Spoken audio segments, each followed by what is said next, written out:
سوداگر اور دیو کی کہانی۔ شہرزاد نے کہا کہ بادشاہ سلامت، کہتے ہیں ایک سوداگر تھا، اس کا کاروبار بہت سے ملکوں میں پھیلا ہوا تھا۔ ایک روز وہ سوار ہو کر کسی دوسرے ملک کی طرف روانہ ہوا۔ جب گرمی تیز پڑنے لگی تو وہ ایک درخت کے نیچے بیٹھ گیا اور اس نے اپنے تھیلے میں ہاتھ ڈالا اور ایک ٹکڑا روٹی کا اور ایک چھوارا نکالا اور اس روٹی کے ٹکڑے اور چھوارے کو کھانے لگا۔ جب کھانے سے فارغ ہوا تو اس نے گٹھلی پھینک دی۔ اب کیا دیکھتا ہے کہ ایک دیو سامنے آ کھڑا ہوا، لمبا تگڑا، ہاتھ میں ننگی تلوار لیے ہوئے۔ دیو سوداگر کے پاس آیا اور کہنے لگا کہ اٹھ، جس طرح تو نے میرے بیٹے کو قتل کیا ہے میں تجھے بھی قتل کر دوں گا۔ سوداگر نے کہا کہ میں نے تیرے بیٹے کو کیوں کر قتل کیا ہے؟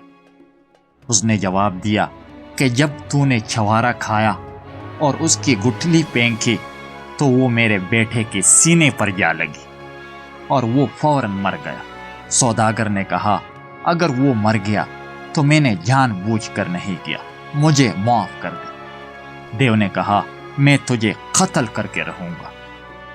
یہ کہہ کر اس نے سوداگر کو پکڑ کر کھینچا اور اسے زمین پر ٹپک دیا اور تلوار کھینچ لی کہ اس پر وار کرے۔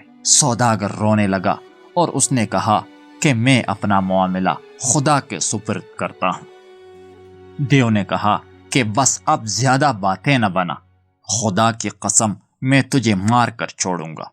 سوداگر نے کہا کہ اے دیو، تجھے معلوم ہونا چاہیے کہ میرے اوپر قرضہ بھی ہے اور میرے پاس بہت سا مال بھی ہے، میری بیوی بچے ہیں اور میرے پاس لوگوں کی امانتیں بھی ہیں۔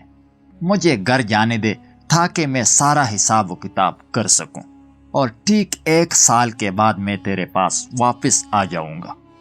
میں خدا کو حاضر ناظر جان کر کہتا ہوں کہ میں ضرور واپس آؤں گا، پھر تیرا جو جی چاہے میرے ساتھ کر دینا۔ اس کی گواہی میں خدا کو پیش کرتا ہوں۔ دیو نے اس پر یقین کیا اور اسے جانے دیا۔ سوداگر اپنے شہر میں واپس آیا اور تمام تعلقات منقطع کیے اور حق والوں کو ان کے حقوق دیے اور بیوی بچوں کو سارے واقعات سنائے، اور سال کے آخر تک ان کے ساتھ رہا۔ پھر وہ جانے کے لیے تیار ہو گیا، وضو کیا اور کفن اپنے ساتھ لیے اپنے اہل و عیال، پڑوسیوں، عزیز و اقارب کو خدا حافظ کہا اور ہمت کر کے نکل کڑا ہوا۔ لوگ بہت روئے لیکن وہ چلتا ہوا اسی باغ میں پہنچا۔ یہ دوسرے سال کا پہلا دن تھا۔ جب وہ بیٹھا ہوا اپنی حالت پر افسوس کر رہا تھا تو کیا دیکھتا ہے کہ ایک بڈھا ایک ہرنی کو زنجیر سے باندھے ہوئے سامنے آیا اور سلام کیا اور کہا کہ تو اس جگہ اکیلا کیوں بیٹھا ہوا ہے؟ یہاں تو جنات رہتے ہیں۔ سوداگر نے اس سے سارا ماجرا بیان کر دیا جو اس کے اور دیو کے درمیان پیش آیا تھا۔ ہرنی والے بڈھے کو سخت تعجب ہوا اور وہ کہنے لگا کہ خدا کی قسم اے میرے بھائی، تیرا ماجرا بھی عجیب و غریب ہے اور تیرا قصہ ایک عجوبہ۔ اگر تیرا یہ قصہ لوگوں کو پتہ چل جائے تو یہ لوگوں کے لیے بڑی عبرت کا باعث ہوگا۔ پھر وہ بڈھا سوداگر کے پاس بیٹھ گیا اور کہنے لگا کہ بھائی، جب تک میں یہ نہ دیکھ لوں کہ تیرے اور اس دیو کے درمیان کیا ماجرا گزرا، میں تیرے پاس سے نہ ہٹوں گا۔ پھر دونوں بیٹھ کر باتیں کرنے لگے اور وہ سوداگر نہایت مغموم اور خائف تھا، اور وہ بڈھا اس کے پاس بیٹھا ہوا تھا کہ اتنے میں ایک دوسرا بڈھا آیا جس کے ساتھ 2 کتے تھے، کھالے اور شکاری۔ اس نے ان دونوں شخصوں کو سلام کیا اور ان کا حال پوچھا اور کہا کہ تم لوگ یہاں کیوں بیٹھے ہو؟ یہاں تو دیو جن وغیرہ رہتے ہیں۔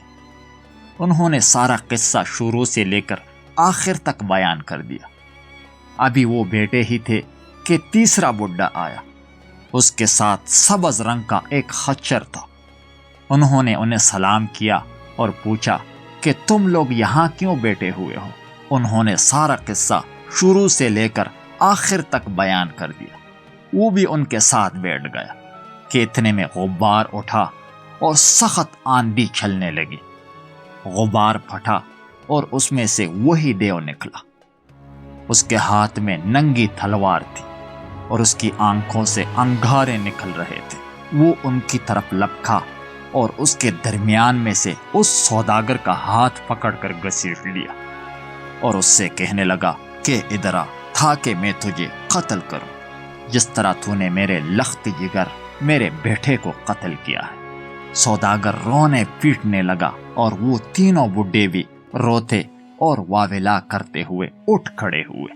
پہلا بڈھا جس کے پاس ہرنی تھی آگے بڑھا اور دیو کے ہاتھوں کو بوسا دے کر کہنے لگا کہ اے دیو اور دیووں کے سرتاج، میں تجھ سے اپنا اور اس ہرنی کا قصہ بیان کرتا ہوں۔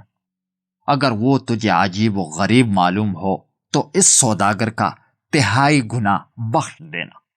اس نے کہا کہ بہت خوب، اے بڈھے تو قصہ بیان کر۔ اگر وہ مجھے عجیب و غریب معلوم ہوگا تو میں اس سوداگر کا 1/3 گناہ بخش دوں گا۔ بڈھے نے کہا، اے دیو سن، یہ ہرنی میری چچیری بہن اور میرا گوشت پوشت ہے۔ اس کی شادی اس وقت ہوئی جب یہ کم سن تھی۔ تقریباً 30 سال تک میں اس کے ساتھ رہا لیکن کوئی اولاد نہ ہوئی۔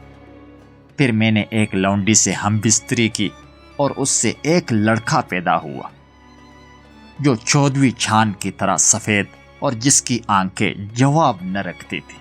جب وہ بڑھ کر 15 سال کا ہوا تو اس وقت مجھے بعض شہروں کے دورہ کرنے کی ضرورت پیش آئی اور میں سوداگری کا سامان لے کر روانہ ہوا۔ یہ چچیری بہن بچپن سے جادو ٹھونا جانتی تھی۔ اس نے میرے لڑکے کو جادو کے زور سے بچھڑا بنا دیا اور اس کی ماں کو گائے اور دونوں کو چرواہے کے سپرد کر دیا۔ جب ایک مدت کے بعد میں سفر سے لوٹا تو میں نے اپنے بیٹے اور اس کی ماں کا حال پوچھا تو اس نے کہا کہ تیری بیوی مر گئی اور تیرا لڑکا نہیں معلوم کہاں بھاگ گیا۔ میں نہایت غمگین اور آبدیدہ رہنے لگا، یہاں تک کہ 1 سال گزر گیا اور بڑی عید آئی۔ میں نے اپنے چرواہے کو بلا کر اسے حکم دیا ایک موٹی تازی گائے لایا جائے۔ وہ ایک موٹی تازی گائے لے آیا اور وہ گائے وہی لونڈی تھی جس پر اس ہرنی نے جادو کیا تھا۔ جب میں قربانی کے لیے آمادہ ہوا اور چوری ہاتھ میں لی کہ اس کو ذبح کروں تو وہ چلانے اور شور مچانے لگی۔ مجھے تعجب ہوا اور اس پر ترس بھی آیا اور میں نے ہاتھ روک لیا اور چرواہے سے کہا کہ دوسری گائے لا۔ اس پر میری چچیری بہن چلا اٹھی کہ نہیں، اسی کو ذبح کر، اس سے اچھی اور موٹی تازی ہمارے پاس کوئی اور گائے نہیں ہے۔ میں دوبارہ اسے ذبح کرنے کے لیے اٹھا لیکن وہ پھر چلانے لگی۔ میں نے چرواہے سے کہا کہ لے تو اس کو ذبح کر اور اس کی کھال کھینچ۔ چرواہے نے اسے ذبح کیا اور اس کی کھال کھینچی، لیکن سوائے کھال اور ہڈیوں کے نہ تو اس میں گوشت نکلا اور نہ چربی۔ اسے ذبح کر کے میں نہایت پچھتایا، لیکن اب پچھتانے سے کیا ہوتا تھا۔ میں نے وہ گائے اسے چرواہے کے حوالے کر دی اور اس سے کہا کہ ایک اچھا موٹا تازہ بچھڑا لا۔ وہ میرے لڑکے کو لے آیا۔ جب بچھڑے نے مجھے دیکھا تو وہ رسی تھڑا کر میرے پاس آ گیا۔ وہ میرے سامنے زمین پر لوٹنے اور چلانے رونے لگا۔ مجھے ترس آ گیا۔ میں نے چرواہے سے کہا کہ کوئی اور گائے لا اور اس کو چھوڑ دے۔ یہ سنتے ہی یہ ہرنی جو میری چچیری بہن ہے میرے اوپر چلا کر دوڑی اور کہنے لگی کہ تجھے اسی بچھڑے کو ذبح کرنا ہوگا۔ آج کا دن مبارک دن ہے جس میں صرف عمدہ جانور ہی ذبح کیا جاتا ہے، اور ہمارے بچھڑوں میں سے نہ تو کوئی اس سے زیادہ موٹا تازہ ہے اور نہ کوئی خوبصورت۔ میں نے کہا کہ دیکھ، اس گائے میں کیا نکلا جس کو میں نے تیرے کہنے پر ذبح کیا تھا۔ ہمیں کچھ بھی ہاتھ نہ لگا اور ذبح کر کے الٹا پچھتانا پڑا۔ اب میں تیری بات ہرگز نہ مانوں گا اور میں بچھڑے کو ذبح نہ کروں گا۔ آج کے مبارک دن میں تجھے اسی کو ذبح کرنا پڑے گا، اور اگر تو نے ذبح نہ کیا تو آج سے نہ تو میرا شوہر ہے اور نہ میں تیری بیوی۔ جب میں نے اس سے اس کی سخت بات سنی اور اس کے دل کی مجھے خبر نہ تھی تو میں ہاتھ میں چھری لے کر بچھڑے کی طرف بڑھا۔ جب شہرزاد یہاں تک بیان کر چکی تو اس کو صبح ہوتی ہوئی نظر آئی اور اس نے وہ کہانی بند کر دی جس کی اسے اجازت ملی تھی۔ بہن نے کہا کہ تیری کہانی کیسی اچھی، عمدہ اور مزیدار تھی۔ اس نے جواب دیا کہ اگر بادشاہ سلامت نے مجھے زندہ چھوڑا تو کل کی کہانی اس سے بڑھ چڑھ کر ہوگی۔ بادشاہ نے اپنے دل میں کہا کہ خدا کی قسم، جب تک میں باقی کہانی نہ سن لوں تجھے ہرگز قتل نہ کروں گا۔